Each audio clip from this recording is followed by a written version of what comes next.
Maglamaw ta! Kinagriman namong bisita guys og lamaw. So abdi guys just tinisaka og slubi sa tigbuak and then pagkahuman kami po ni Inday Julie na ang tigkuskus.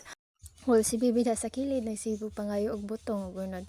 By the way guys, kanang nagtagay na asloyo maday na ang among bisita nga gikan sa Banlasan.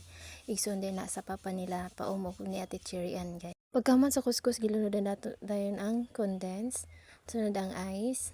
Bisan bugnaw ang panahon guys, ibutan gyapon nato guys ang lamaw kay mas lami ang lamaw basta bugnaw. Then isunod nato ang royal, mas mulami jud ang lamaw guys basta na royal. Nakasuway na ba mo anak? Kung wa pa, suway ninyo, di ba kay lami kayo. And then gimikos-mikos na ni ate para mas ma-mix ang mga ingredients. Charan! Ready to serve na ang atong lamaw guys. Lami kayo. Kabo ko naglaway mo. O imo ni o. Kabo ko naglaway ka. Happy ug busog kayo mga person guys kay nakakaano po sila balik og lamaw. Craving satisfied. Yes. Cheers!